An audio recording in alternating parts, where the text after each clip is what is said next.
सारे विधायक और विधान पार्षद और पार्टी के नेता सब सारी मीटिंग आज हुई और सब लोगों की इच्छा यही हुई है कि हम लोगों को एनडीए छोड़ देना चाहिए। तो जैसे ही एनडीए छोड़ने का निर्णय सब लोगों की थी ही, तो हमने उसी को स्वीकार कर लिया और आकर के यहाँ जो एनडीए की सरकार में हम मुख्यमंत्री थे, हमने मुख्यमंत्री पद से इस्तीफा सौंप दिया। आज जो कुछ भी हुआ है वह बिहार की जनता के साथ और भाजपा के साथ धोखा है। यह पूरे उस मैंडेट का उल्लंघन है जो मैंडेट बिहार की जनता ने दिया था, जिसके एक 2005 के पहले की जो सरकार थी उसके विरुद्ध का मैंडेट था कि यह प्रदेश शांति चाहता है, यह प्रदेश विकास चाहता है। और जो कुछ भी आज हुआ है वह न केवल भाजपा बल्कि बिहार की सारी जनता के साथ धोखा है।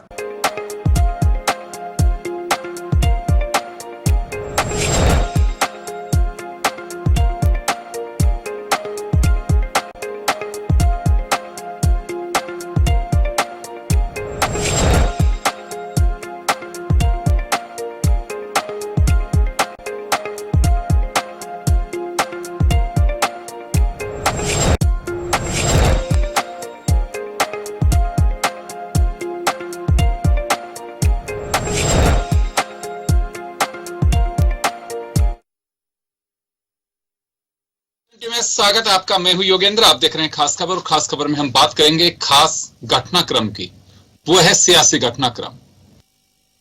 और घटनाक्रम को देख करके एक बात मैं यहां जरूर कहना चाहूंगा कि हम अक्सर ये बात कहते हैं कि राजनीति में कोई स्थायी विरोधी या दोस्त नहीं होता है।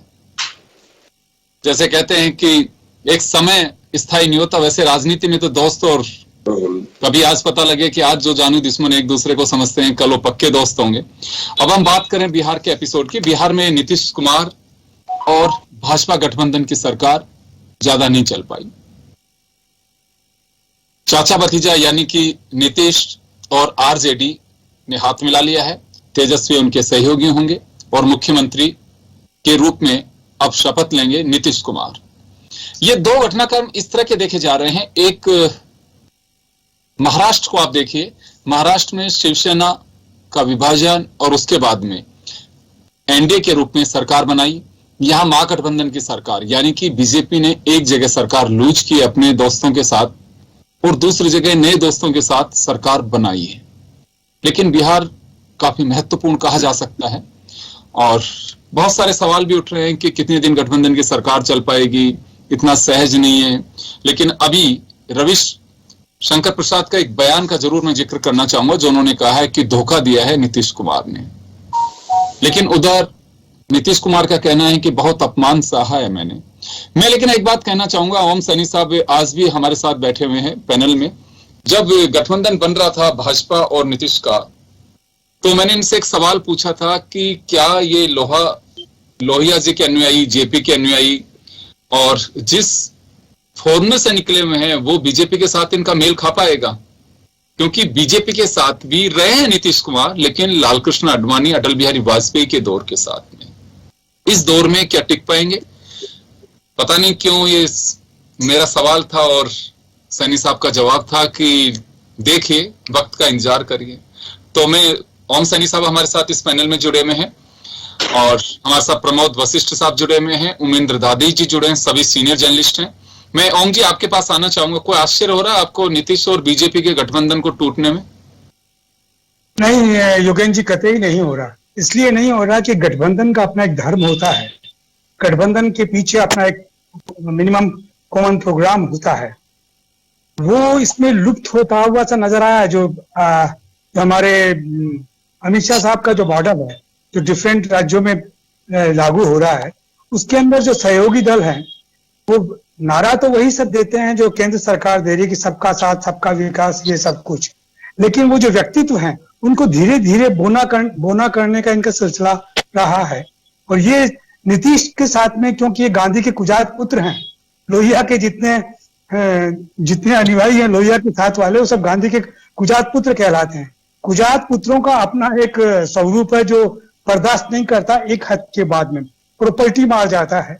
नीतीश उसकी सबसे बेहतरीन मिसाल है कि ये किस तरीके से अपने आप को इन्होंने बताया, नीति आयोग की मीटिंग में नहीं गए, उससे पहले 2-3 बातें और हुई उसमें नहीं गए, उसके बाद में अभी आरसीपी सिंह साहब ने जो फरमाया कि अमित शाह साहब ने तो मेरे लिए ये किया था, कोई पार्टी के लिए थोड़े ही, इस तरह की बात जो आई तो उससे सब कुछ लगातार चीजें उबलती चली गई। वो जो बात दबी हुई थी वो बात खुलकर के आ गई। इसका मतलब यह है कि गठबंधन का धर्म बड़ी ऑनेस्टी के साथ में निभाने पर यूपीए 1 और यूपीए 2 और अटल जी का एनडीए वाला जो दौर है, वो तीनों दौर ऐसे रहे हैं जिसके अंदर गठबंधन के अंदर दलों को, व्यक्तियों को पूरा सम्मान को दिया जाता था। ये एक अलग किस्म का गठबंधन बना है जिसके अंदर केंद्र सरकार के साथ में जो 2-3-4 नाम है उनका दबदबा, वही उसी में सारी चीजें यहाँ पर बिहार के अंदर होकी, और बिहार से इस सिलसिले प्रारंभ हुए थे और बिहार से इसकी टूट मुझे लग रही है कि ये जो एक व्यक्तित्व है, एक खास किस्म का मॉडल है, वो बिखरना मेरा ख्याल है बिहार से प्रारंभ हो गया है। और उसकी शुरुआत नीतीश जी के रिजाइन और नीतीश जी का पुनः स्थापित होना उसकी एक मिसाल है। चलिए उमेंद्र जी, आपके पास आना चाहूंगा। ये गठबंधन की दरार और फिर तेजस्वी से करार, तो क्या लगता है आपको? क्योंकि मैं एक बात जरूर कहना चाहूंगा कि नीतीश कुमार और नरेंद्र मोदी बहुत पहले से ही कोई नई इनमें अदावत नहीं कहूंगा मैं इसे, अदावत बहुत पहले से। आपको ध्यान होगा कि जब भुज में भूकंप आया था तो नीतीश कुमार ने सहयोग राशि भेजी थी, तब शायद वहां ठुकरा दी गई थी। उसके बाद बिहार के सहयोग के लिए जब तो पार्ट थे एनडीए के नीतीश कुमार भी, वो राशि उन्होंने लौटा दी। फिर खून का लेटर भेजा जब ये कहा कि डीएनए में ही खोट है, तो कोई बड़ी बात नहीं कि एक बार फिर कहा जा सकता है कि डीएनए में खोट है। तो क्या लगता है आपको उमेंद्र जी, ये तो होना ही था? जी योगेंद्र जी, ये जो आज ये हुआ है खेला, इसको देख के कोई नया ताजुब नहीं हुआ कि ऐसा नहीं लगा कि ये क्या हो गया? संभावित था ये तो होना ही था, आज नहीं तो कल होता। लेकिन पिछली बार भी सावन के महीने में ही ऐसा नाटक हुआ था, आपके भी सावन के महीने में हुआ है। सावन का महीना तो पूजा पहले करवा देनी चाहिए थी किसी से।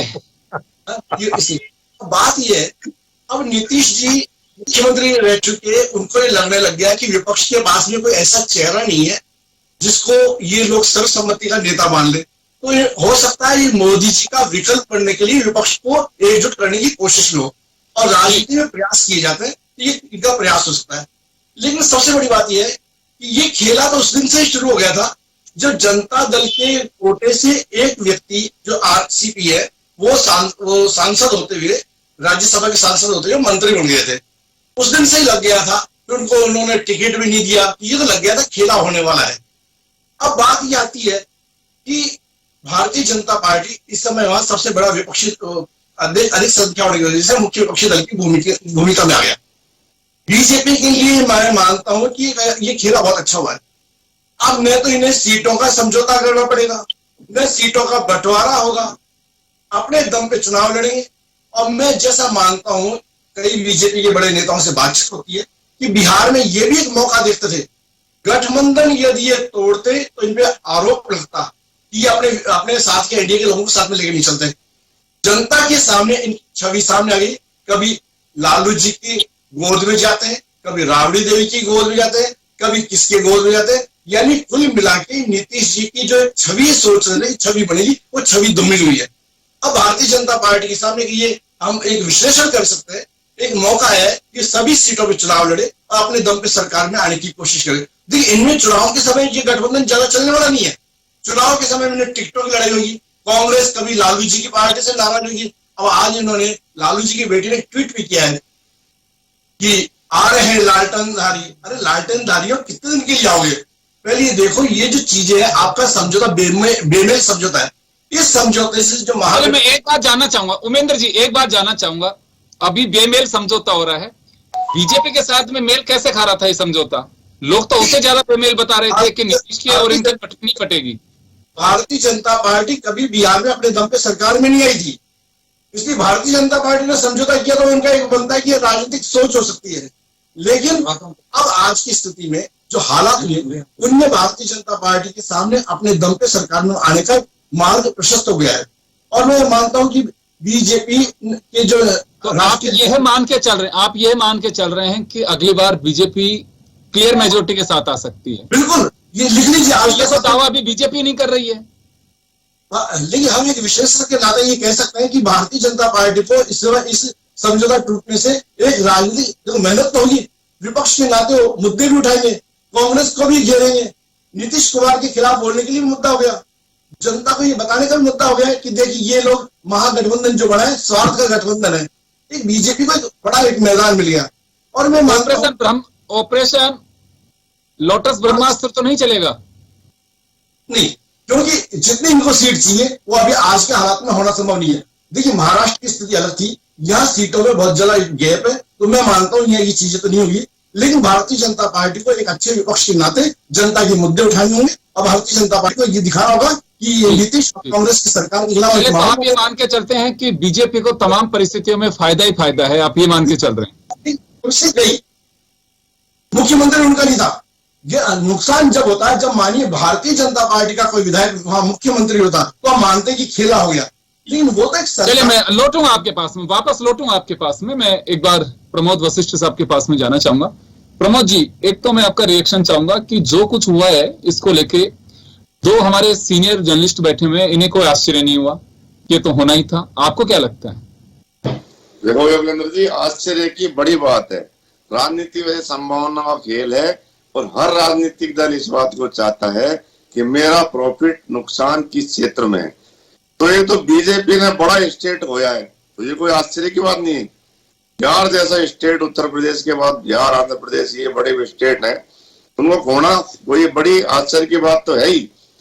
दूसरा क्या है, इसमें मेन ये है कि नीतीश कुमार जी की जो छवि है, जो पहले जो बनी हुई थी, आज आप देखें, मैं देख रहा था मेरे बिहार के वहां पत्रकार साथियों से बात हो रही थी, तो वहां आप देखें कि राष्ट्रीय जनता दल के लोग ज्यादा थे। एक जमाना था जब नीतीश कुमार के समर्थकों की भीड़ लगती थी, आज वहां नीतीश कुमार जी के समर्थकों की भीड़ नहीं थी। 2000 इससे पहले मैंने लालू प्रसाद जी से जो किया, गाली, सारा इनका गाली गलौज, अब सब सारी चीजें चली, मुझे बताने की जरूरत नहीं है, आप सीनियर हैं। इसके बाद में मोदी जी ने तो इनको मौका दिया, अगर देखा जाए तो एक ऐसी परिस्थिति में मौका दिया जब जदयू की सीट कितनी थी नहीं, और पूरे उससे सरकार भली भांति चल रही थी। लेकिन जो मेरा मानना है वो इसमें यह है कि नीतीश कुमार एक बहुत ही चाणक्य है। लालू प्रसाद की बेटी जो राजलक्ष्मी जी हैं, उनने एक ट्वीट किया है, मुझे अच्छा लगा कि बिहार चाणक्य, असली चाणक्य बिहार है। तो नीतीश कुमार जी ने यहाँ संभावना देखी है 2024 की। नीतीश कुमार जी इस बात को चाह रहे हैं कि भाई मैं किसी तरह प्रधानमंत्री की कुर्सी का दावेदार बन जाऊं। मुख्यमंत्री तो वो थे ही, अगर उनको बीजेपी से बिगाड़ने में क्या मजा आया, कुछ नहीं। महागठबंधन में जाने से, महागठबंधन कौन सा उनको पता है कि ज्यादा चलेगा, ये भी आप देख लेना, अभी बाल सामने आ जाएंगे। लेकिन उनका जो मेन मकसद है इसमें ये है कि अब बिहार से उठ के दिल्ली की राजनीति में कैसे, बहुत दिनों से ये प्रयास कर रहे हैं, इनके बड़े लीडर से संपर्क भी हैं इन्होंने, राहुल गांधी, और वहां भी इनकी लगातार इस तरह की बातें चीजें होती रही हैं। तो और राजनीति और युद्ध में कि सब चीज जायज है, अगर उनको बड़े पद पे जाना है, बड़ा पद लेना है, तो कुछ ना कुछ तो खेल करना ही पड़ेगा। अब बीजेपी आएगी नहीं आएगी 24 में, ये एक बहुत आगे की बात है। लेकिन आज की बात हम करें तो एक बड़ा स्टेट बीजेपी के हाथ से, अब गठबंधन हो या कैसे, सरकार तो सरकार ही मानी जाएगी, बीजेपी के नेता भी उसमें मंत्री थे, तो एक बड़ा झटका रहा।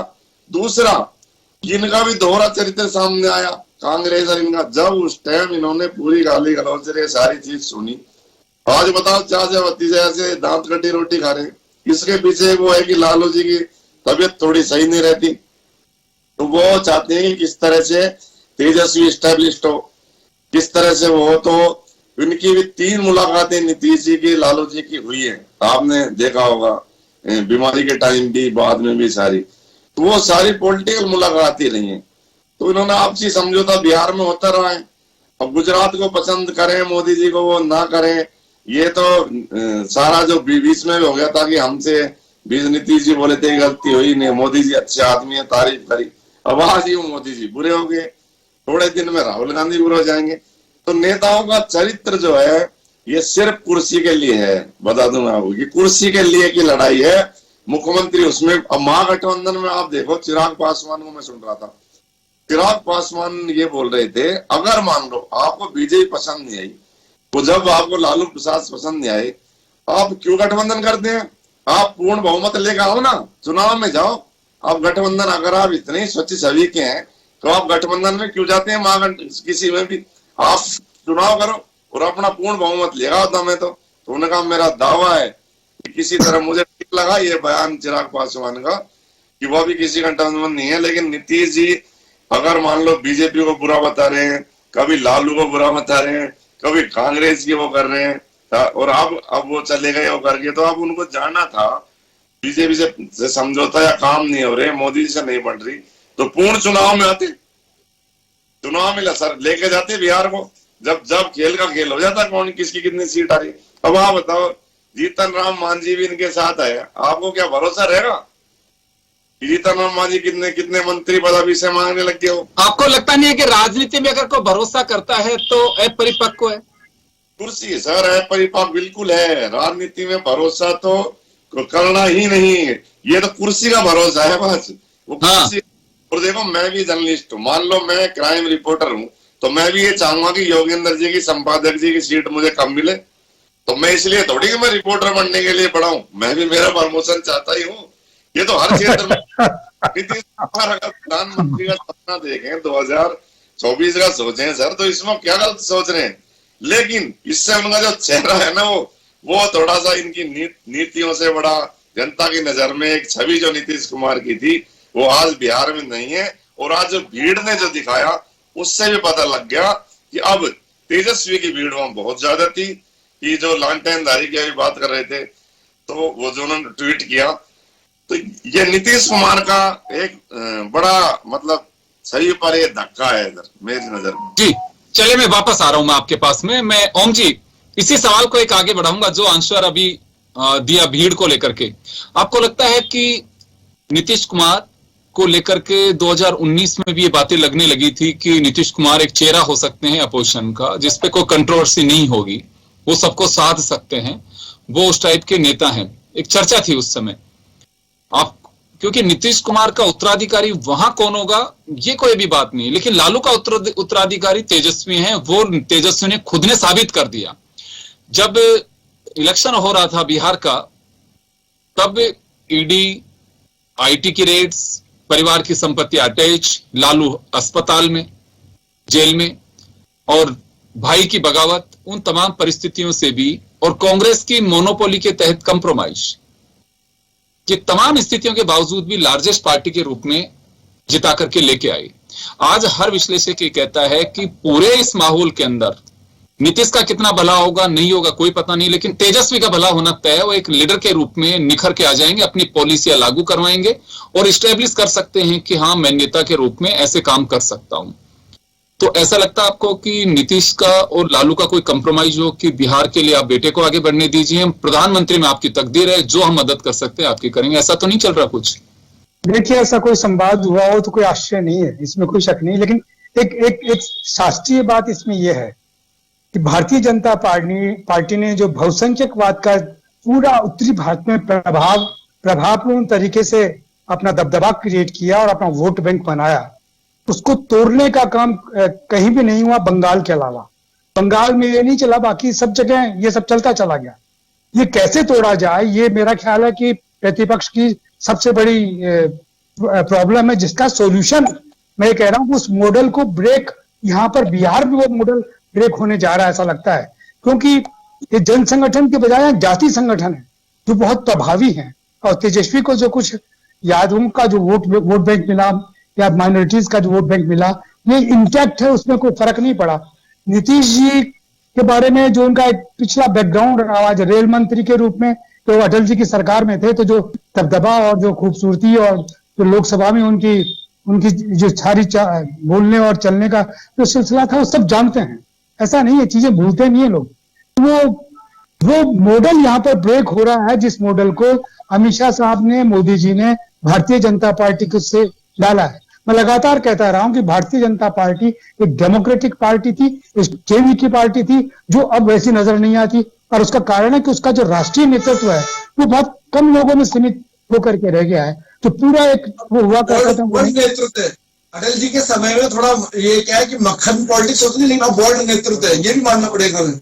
अब जब दबंगता से निर्णय लिए जाते हैं, जब दबंगता से कोई निर्णय होंगे ना तो कई लोग अच्छे लगेंगे। हम चीजों की विवेचना कर रहे हैं, इसका आवश्यक नहीं है कि आप मुझसे सहमत हो और मैं आपसे सहमत हूं, लेकिन एक निगाह है देखने की है इस निगाह से कैसे ये सारा सब कुछ बना हुआ कैसे बिखरने के सिलसिले में आया है, और सिर्फ उसको तरजीह किसने दी। ये जो पूर्व मंत्री जिनको कि जेडीयू के खेमे में डाला, क्या जरूरत थी अमित शाह साहब को फरमाने के कि हम ये कहने की कि साहब आपको तो ये मंत्री पद ये दिया जाएगा। तो लल्लन सिंह की जो नाराजगी वो यही कि आप होते कौन है, who are you to talk about JDU के, उसके बारे में आप कैसे बोल सकते हैं। तो ये संवाद है, ये स्थापित करता है कि ये गठबंधन क्या कहते हैं वैसा नहीं रहा है जो प्रोग्राम के तहत है। ये गठबंधन उनके प्रोग्राम के तहत है, उनके प्रोग्राम के साथ में चलो तो ठीक है, वरना तो उनके साथ में नहीं चलेगा। तो उसमें टूट पैदा हुई है, और टूट से मुझे लगता है कि एक घनीभूत बनेगा सिलसिला।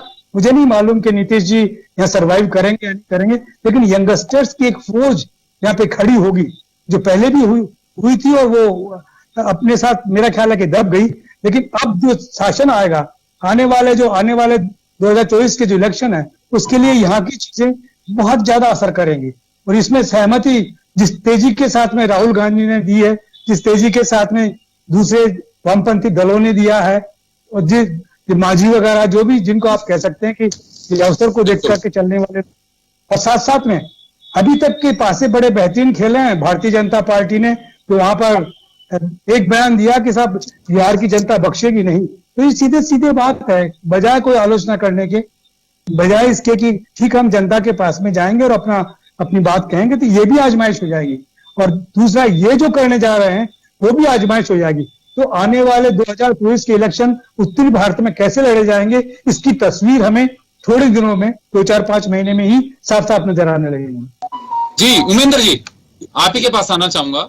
बोर्ड लीडरशिप, इसमें कोई संदेह नहीं, आप कह रहे हैं कि बोर्ड लीडरशिप वर्तमान में बीजेपी को मिली है, लेकिन मैं कुछ दिन पहले अभी तो पूर्ण बहुमत की सरकारें बनी है जी, पहली बार केंद्र में पूर्ण मेजोरिटी लेके आए। मैं आपकी बात से सहमत हूं, इसे कौन खारिज कर सकता है। अटल बिहारी वाजपेयी, लालकृष्ण आडवाणी जी की जोड़ी को हमने जब 2014 के दरमियान आया था तो हमने एक स्ट्रिंग चलाया था जिसमें वो अध्याय बंद हो रहा था और नया अध्याय अमित शाह जी का और मोदी साहब का उदय हो रहा था। इसमें तो कोई डाउट ही नहीं है। लेकिन मैं एक बात कहना चाहूंगा कि मिथुन चक्रवर्ती जी ने कुछ दिन पहले, आप सब लोगों को ध्यान होगा कि बंगाल में 38 विधायक मेरे उसमें हैं, मेरे संपर्क में हैं। तो एक ऐसा लग रहा था कि ममता की सरकार भी अब अस्थिर हो सकती है। गहलोत जी की देखी हुई है, मध्य प्रदेश में बाय बाय हो ही चुकी थी। तो धीरे धीरे आपने एक शब्द बहुत पहले कहा कि बिहार में खेला हो गया, तो ये सावधानी हटी, दुर्घटना घटी, ये कैसे हुआ? मैं एक चीज जरूर कह दूं आपको कि ये तो बीजेपी चाह रही थी कि ऐसा हो। अगर बीजेपी चाह रही थी तो जो बयान अभी नेताओं के आ रहे हैं उसमें बड़ा दर्द झलक कर है कि हम तो सरकार बनाते हैं, हमारी सरकार को झपट के ले जाए, ये बर्दाश्त वर्तमान नेतृत्व तो बीजेपी का नहीं कर सकता। उमेंद्र दादी साहब, देखिए 31 जुलाई 2022 को जेपी नड्डा जी ने कह दिया था कि क्षेत्रीय पार्टियों का कोई अस्तित्व नहीं है, अस्तित्व समाप्त होने वाला है। जनता दल कोई राष्ट्रीय पार्टी नहीं है, जनता दल केवल एक राज्य स्तरीय पार्टी है। राज्य स्तरीय पार्टी के दबाव में आके यदि कोई राष्ट्रीय पार्टी झुके, ये भी राजनीति में संभव नहीं है। देखिए मुझे लगता है कि भारतीय जनता पार्टी के आगे जो भविष्य में, मुझे जैसा मैं मान सकता हूं कि भविष्य में समझौतावादी नीति पे नहीं आएगी। वो देश में जहां भी होगा अपने दम पे चुनाव लड़ेगी। यदि आप इनको एनडीए के गठबंधन में रखेंगे तो राजस्थान में भी सीट मांगेंगे, जहां इनका वर्चस्व नहीं मांगेंगे, हमको जो सीट, देखिए जो गठबंधन का धर्म निभाना पड़ेगा। आज जो स्थिति हुई है इसमें भारतीय जनता पार्टी को कार्यकर्ताओं के बीच में जाने का एक मौका मिला है। और इस मौके पर ये मैं समझता हूँ शायद खोएंगे नहीं। 2015 में 31 सीट जीतने वाली 71 सीट जीतने वाली जेडीयू मतलब इतने कम सीटों पे आ गई। यानी नीतीश कुमार के मन में पहले से था कि ऐसी स्थिति बनाओ चाहे ये लालू यादव की पार्टी को लाभ मिल जाए, भारतीय जनता पार्टी का भविष्य में किसी प्रकार का कोई दबाव आए उसको रोकने के लिए इन्होंने इंटरनल भी पहले से व्यवस्थाएं की थी। नहीं तो ये क्या, जब इन्होंने मिलकर चुनाव लड़ा तो पिछले चुनाव की तुलना में इस बार उनकी सीटें कमाना एक शंका को जन्म देता है। इस शंका का निवारण आज हो गया।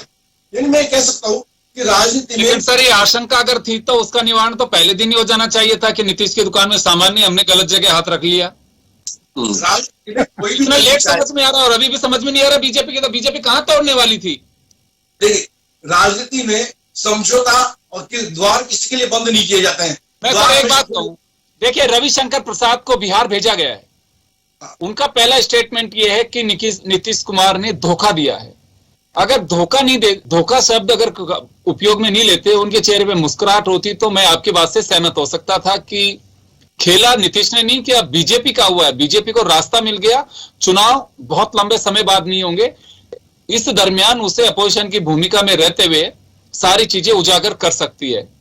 ये बात आपके मैं वहां सहमत हो सकता था, लेकिन अभी जो चीजें सामने आ रही हैं उससे तो ऐसा लग रहा है कि बीजेपी कभी सपने में भी नहीं सोच सकती थी कि इतनी जल्दी बाय बाय कर सकते हैं नीतीश कुमार। अभी तो फ्रेंडशिप देखो 2 दिन भी नहीं हुए हैं।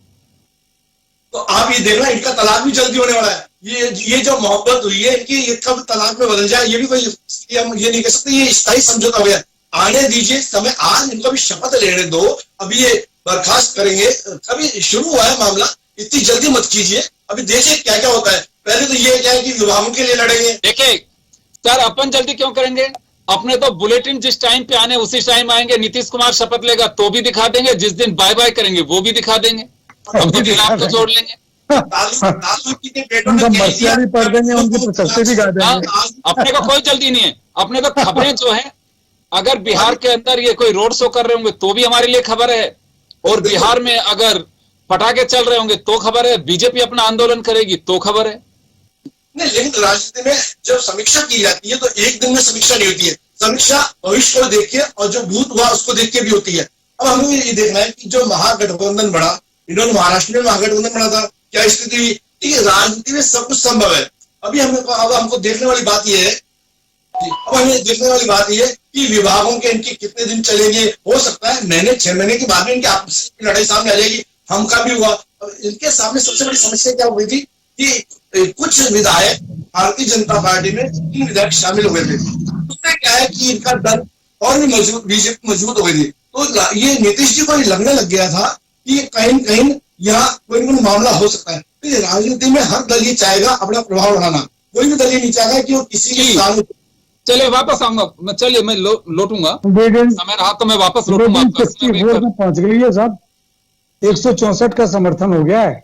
दलों की लिस्ट आई है ये मेरे पास में, 164 की जो सूची सामने है। इसी वजह से वही तो कहा अभी उमेंद्र जी ने कि अब यहाँ वहाँ खेला वाला मामला तो नहीं बैठेगा कि टूट हो सके। 164 की हो सकता है कुछ और भी बढ़ जाए, वो तो उमेंद्र जी ने कह दिया। उनका जो एक्सपीरियंस है वो उन्होंने शेयर किया कि यहाँ खेला होना थोड़ा मुश्किल है, यहाँ चल नहीं पाएगी कि पार्टी को तोड़ करके वो ऑपरेशन लोटस जो है वो यहाँ नहीं बैठ पाएगा क्योंकि संख्या बल काफी है।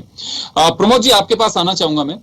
अभी बहुत सारी चीजें उमेंद्र जी ने कहा कि, लेकिन आपको लगता है कि अभी इनका तो तर्क ये है कि बीजेपी के लिए बहुत अच्छी राह हुई है, इंडिपेंडेंट इलेक्शन लड़ेगी, अपोजिशन में रहते बातें रख सकती हैं, लेकिन आश्चर्य तो बिल्कुल नहीं हुआ कि ये तो होना ही था। लेकिन जिस वक्त जैसी चीजें सामने आई, जो मैं बयान बीजेपी के नेताओं के देख रहा हूं, उससे लगता है कि नीतीश कुमार ने धोखा दिया, वो कह रहे हैं। लेकिन ये जो खेला होगा ये बीजेपी ने अभी भी नहीं सोचा था कि इतनी जल्दी ये सब कार्यक्रम हो जाएगा, पता नहीं लग पाएगा। तो लगता है कि थोड़ा सा आश्चर्य बीजेपी को हो रहा है। देखो योगेंद्र जी, आश्चर्य थोड़ा सा नहीं बहुत हो रहा होगा, क्योंकि ये जब गेम हुआ है ना, ये इसमें ललन सिंह चाणक्य की भूमिका में रहे हैं पूरे, आपने पूरी देखा होगा। ललन सिंह ने पूरा वो किया है, और अमित शाह की इंटेलिजेंस, अमित शाह का खुफिया तंत्र पूरी तरह फेल कर दिया ललन सिंह ने। और ऐसे समय में एक बड़ा राज बीजेपी के हाथ से जा रहा है। कि बीजेपी सीआईडी नहीं कराती विधायकों की, यानी ठीक है वशिष्ठ जी, आपकी बात से मैं सहमत हूँ, बीजेपी विधायकों की सीआईडी नहीं कराती है। धन्यवाद। विधायकों की सहारा रहे सर, मैं सरकार में रहा हूँ 10 साल, वो जो बिहार में नहीं करेंगे, वो भी उनका दिया होता है। तो सर मैं योगेंद्र जी बताऊं आपको, कौन रिकॉर्ड भी नहीं होता है बीजेपी। उमेंद्र जी समय कम, एक बार पूरी बात कर लेने दीजिए, समय कम, एक बार पूरी बात करने दीजिए। रिकॉर्डिंग नहीं कराती है कांग्रेस। अपन जर्नलिस्ट इतने दिल से मत लीजिए आप। सर सीआईडी भी नहीं कह रहा कि कोई भी सरकार कहीं होती है ना, तो अगर मान लो केंद्र में आपकी सरकार है, राज्य में भी आपकी है, तो वहां का जो इंटेलिजेंस है वो निश्चित रूप से आपके राज्य की सरकार की गतिविधियों पर नजर रखता है, सूचनाएं देता है। ये तो आपको तो बहुत सीनियर जर्नलिस्ट है, पता होगा। तो ये जो इसका ऐसे समय में बीजेपी के हाथ से एक बड़ा राज्य गया है, जब अब चुनाव नवंबर में हिमाचल और वो सारे ने, उसके बाद में राजस्थान का, तो कांग्रेस भी चक्कर में थी कि कोई बड़ा राज्य छीनने के में राहुल गांधी ने हिंट भी दिए थे 2-3। अब इसमें जो भविष्य जो आ रहा है योगेंद्र जी, मेरे को ऐसा लग रहा है कि महागठबंधन में अशोक गहलोत जी और नीतीश कुमार के बीच में एक मुकाबला होने जाने की संभावना बन गई है कि ममता दीदी कहाँ जाएगी, ममता दीदी पहले नहीं, महागठबंधन के बड़ा नेता देखो प्रधानमंत्री बनने की राहुल, यानी आपने मान लिया कि राहुल गांधी उमेंद्र जी प्रमोद जी को अपनी पूरी बात करने दीजिए। सर मैं तो जर्नलिस्ट हूँ, मुझे क्या मतलब राहुल कांग्रेस से, मुझे क्या मतलब बीजेपी, नहीं, मैं तो जो बात मेरे आ रही है, लोगों से चर्चा हुई है वो बता रहा हूँ। गांधी परिवार, गहलोत जी की तो चर्चा बहुत दिनों से चल रही है कि वो मनमोहन सिंह की तरह किसी को लाएंगे, राहुल गांधी जी प्रधानमंत्री आए ना आए, क्यों सर? तो मेरे को तो ऐसा लग रहा है ये पूरी प्लानिंग के तहत काम हुआ है। और सबसे बड़ा फायदा आपने योगेंद्र जी बड़ी बात कही, तेजस्वी, बिहार में अब तेजस्वी एक बहुत बड़े लीडर के रूप में आ रहे हैं, और कोई अचंभा नहीं होगा अगली बार चुनाव हो तो राष्ट्रीय जनता दल पूर्ण बहुमत से आ जाए, ये भी कोई अचंभे वाली बात नहीं होगी, क्योंकि वहां अब लोग समझ चुके ये गठबंधन में क्या घालमेल हो रहा है, क्या चल रहा है, कभी उसके साथ कभी तो फिर इसको जिता दो, चलो भाई। और तेजस्वी ने जो अपनी इमेज बनाई है, वो जो यूथ के साथ गया है, आप पूरे वो देखते होंगे, उसने अपने छोड़ा नहीं है अभी अपने टूर, हर जिले में, हर गांव में, हर ढाणी में, हर प्रोग्राम में वो जाते रहे। जैसे राहुल गांधी जी ने एक्टिविटी बढ़ाई है कि वो कल तिजारा भी पधार रहे हैं प्रोग्राम में, छोटे छोटे प्रोग्राम में भी जैसे वो आने लगे, उन्होंने भी अपनी बढ़ाई है। कांग्रेस भी एक आक्रामक मूड में आई है, अभी आपने देखा होगा दिल्ली के वो सारे पूरी तरह से। तो बीजेपी की देखो हिल तो गई है बीजेपी, उसके वोट हाथ से छिटक रहे थे, उसको बचाने का ये लिए हाँ सीटें भले ही पूरी हो और पूरी तरह से राज भी करेंगे, अभी पूर्ण 24 तक तो करेंगे, आगे तो पता नहीं भगवान ना क्या होगा, लेकिन लेकिन बीजेपी भी अपनी स्ट्रेटेजी बदल के आ रही है। और यहाँ ये भी बात सुनी गई है, देखो मैं अभी उसको कंफर्म नहीं करता एक जिम्मेदार चैनल पर, लेकिन मैंने सुना एक जिम्मेदार व्यक्ति से कि बीजेपी का ये प्लान था कि जेडीयू में फूट करके उनको मिला लिया जाए 3/4, और यहाँ से नीतीश कुमार जी को घर बैठाने की प्लानिंग इनकी सुनी थी। तो इसलिए उन्होंने तेजस्वी, लालू यादव और इनसे, क्योंकि अब देखो ये तो चल ही रहा है सारे ही, कभी वहां तोड़ा, कभी वहां तोड़ा, कभी महाराष्ट्र तोड़ा, कभी क्या नहीं, ये तो चलता ही रहा नहीं। और नीतीश, तो ये जो चीज है इसमें अब चाहे कुछ भी कहें, अमित जी जैसा, ये तो पत्रकार ही हो गया, ये तुमको पता नहीं बीजेपी का मोह है शायद नहीं, तो मोह आपको कांग्रेस से है, बस इतना ही मोह है, तो कोई नहीं सर, देखो वो होता है आपको कांग्रेस से होती है, आपकी भी होती है, कोई नहीं, वो तो चलता है। कुल मिलाकर के आप ये कह रहे हैं कि नीतीश कुमार को भनक लग गई थी, उद्धव ठाकरे समझ नहीं पाए, समझ नहीं, और है ना, और यहाँ नीतीश कुमार ने अमित शाह को नहीं समझ नहीं दिया। इतना सर, इतना बड़ा गेम हुआ है, इतना बड़ा स्टेट गया है, वो उन्होंने 2 लेटर एक साथ दिए, ये पकड़िए आप रिजाइन, और ये नहीं सरकार का 164 अभी ओम जी भाई साहब बता रहे थे, 122 की जरूरत है, 164 है, 7 दलों का गठबंधन बना है। तो चलिए मैं माफी चाहूंगा, समय का अभाव है, समय का अभाव मैं रोकना चाहूंगा प्रमोद जी। तो चलिए जो कुछ हुआ है वो सब आपकी नजर में है, और बार बार जो भी चीजें सामने आएंगे हम आप तक पहुंचाने की पूरी कोशिश करेंगे, लेकिन सबकी निगाहें इस वक्त बिहार पे टिकी हुई है, और टिकी हुई अगर कहीं वहां पे उहापोह की स्थिति होती तो शायद नजरें ज्यादा ठहरने की कोशिश करते, लेकिन अब नहीं है। अब तो केवल बस मंत्रिमंडल में कौन होंगे, विभाग क्या होंगे, जैसे उमेंद्र जी ने बताया कि विभाग बंटने दो फिर देखना क्या होता है। पर मुझे लगता है कि जितना बड़ा खेल खेला गया है, या कहूं कि राजनीतिक प्लेटफॉर्म बना है, सारी चीजें, सारे पत्ते क्लियर हो चुके हैं, किसको क्या मिलना है, कितने मंत्री किसके मिलेंगे। मुझे नहीं लगता है कि जो सारी रेसिपी तैयार हुई है पॉलिटिकल साइंस की, उसमें कोई कमी होगी। जीरा किसको डालना है, मिर्च कौन लगाएगा, हल्दी कौन डालेगा, नमक कितना डालना है, सारा तय है। तो उमेंद्र जी, रेसिपी तैयार है और होने दीजिए, जो कुछ होगा उसके बाद देखेंगे। लेकिन ये बात जरूर है कि एक आज बड़ा एक मुद्दा है जिससे हम सब लोग और खास खबर में इतना ही। दीजिए इजाजत, नमस्कार।